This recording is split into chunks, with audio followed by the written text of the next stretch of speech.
Tarcísio era um caminhoneiro experiente, conhecedor das intricadas estradas de São Paulo.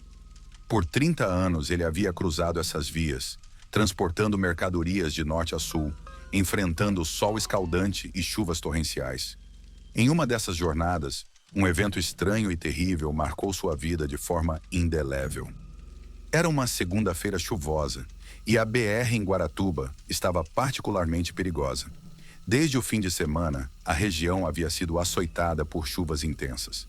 Às 16 horas, um desmoronamento de um talude atingiu uma das pistas, causando uma interdição e um congestionamento significativo. O fluxo de veículos parou, formando uma longa fila de carros, caminhões e ônibus, todos aguardando a liberação da estrada. No dia anterior, Tarcísio, exausto de uma longa viagem, parou em um ponto de descanso para caminhoneiros. Ele estava no limite de suas forças e precisava urgentemente de algumas horas de sono.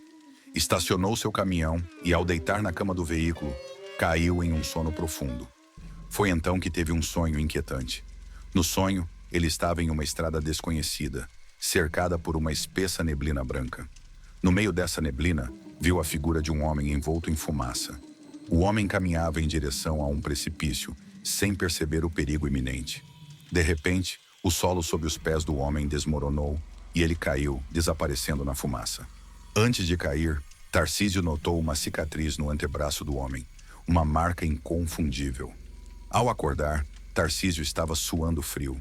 Ele olhou ao redor e percebeu que havia parado próximo a um cemitério. A visão dos túmulos antigos cobertos de vegetação o deixou inquieto. Tentando esquecer o sonho, ele continuou sua viagem no dia seguinte, sem saber o que estava por vir. Naquela segunda-feira fatídica, enquanto Tarcísio estava preso no congestionamento, um novo deslizamento ocorreu às 19 horas. Terra e lama desceram a encosta com violência, engolfando veículos e causando um desastre terrível. Carros, caminhões e ônibus foram arrastados e muitas vidas foram perdidas.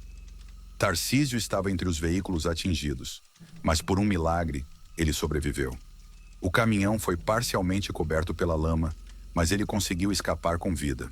No entanto, ao olhar para seu antebraço enquanto se afastava do local, ele notou algo que o deixou perplexo. Havia uma cicatriz, exatamente como a que ele tinha visto no homem em seu sonho. Era como se o sonho tivesse sido um aviso, uma premonição.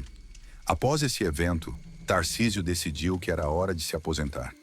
30 anos de estrada haviam sido suficientes.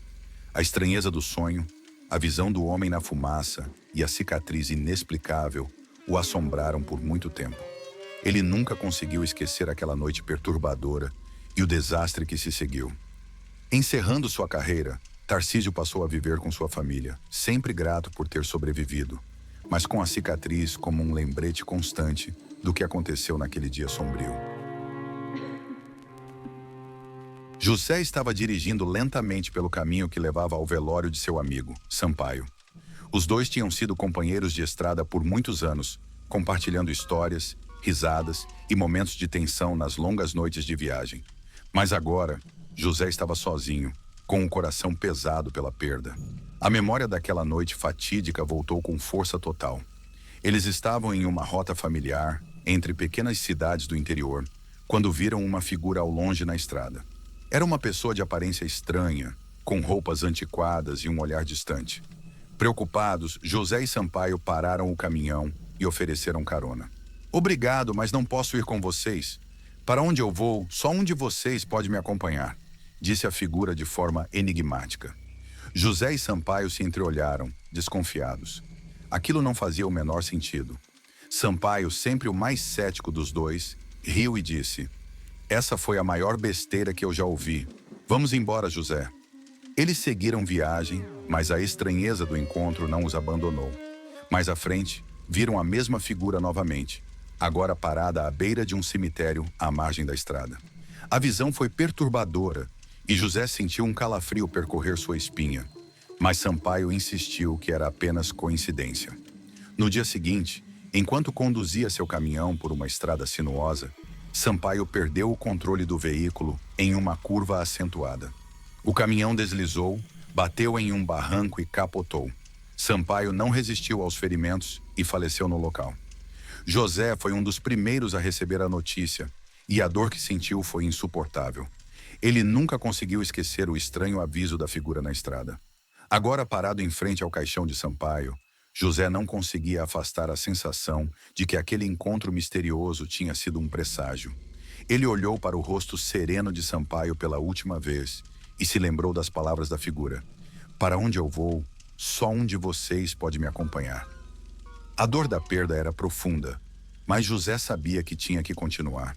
Despedindo-se de seu amigo, ele prometeu a si mesmo que a partir daquele dia prestaria mais atenção aos sinais na estrada, por mais estranhos que parecessem. A estrada era cheia de mistérios e ele não queria mais ignorá-los. Todo dia, seu João acordava bem cedo, antes mesmo do sol nascer, para pegar o ônibus escolar e começar sua rota. Ele adorava o trabalho.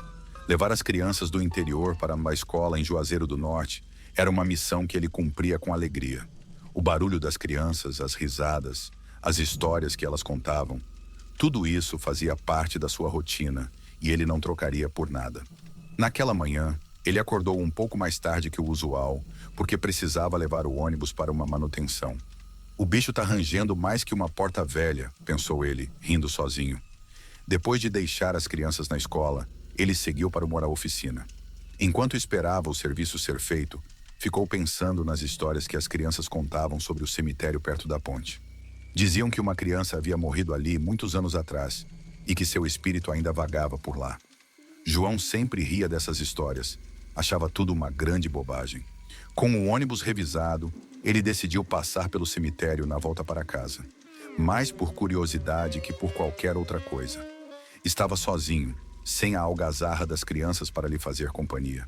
A tarde já começava a cair quando ele chegou na ponte. A névoa se levantava do rio, dando ao lugar uma aparência ainda mais sombria. Foi então que ele viu, na porta do cemitério, uma figura pequena, uma criança. João parou o ônibus e olhou mais de perto. Era um menino com roupas antigas, meio desbotadas, que acenava para ele. Não é possível, pensou João. Deve ser brincadeira de algum moleque. Mas não era brincadeira. O menino continuava a acenar, e havia algo nos olhos dele que fez João sentir um calafrio. Decidiu sair do ônibus para ter certeza do que estava vendo. Ao se aproximar, o menino deu um último aceno, e diante dos olhos incrédulos de João, se transformou em névoa, dissipando-se no ar. João ficou paralisado, sem acreditar no que acabara de presenciar. O coração batia acelerado e as mãos suavam frio. Ele voltou para o ônibus trêmulo e dirigiu de volta para casa em silêncio, sem conseguir tirar aquela visão da cabeça. No dia seguinte, quando pegou as crianças para a escola, ainda estava abalado. As crianças notaram que algo estava diferente. "Seu João, tá tudo bem?" perguntou uma delas. "Ah, meninos, eu acho que vi coisa demais por esses dias", respondeu ele tentando sorrir. Mas a imagem do menino se transformando em névoa não saía de sua mente. Ele não contou para ninguém o que tinha visto, mas desde aquele dia, sempre que passava pela ponte perto do cemitério, fazia uma oração silenciosa. João nunca mais duvidou das histórias das crianças. Nas estradas da vida que ele percorre, somente Deus poderia saber o que ele tinha visto. Obrigado por ter ouvido essas histórias. Se gostou, curta, siga o canal e compartilhe suas próprias experiências sobre fenômenos sobrenaturais nos comentários. Vamos manter essa conversa assustadora e fascinante.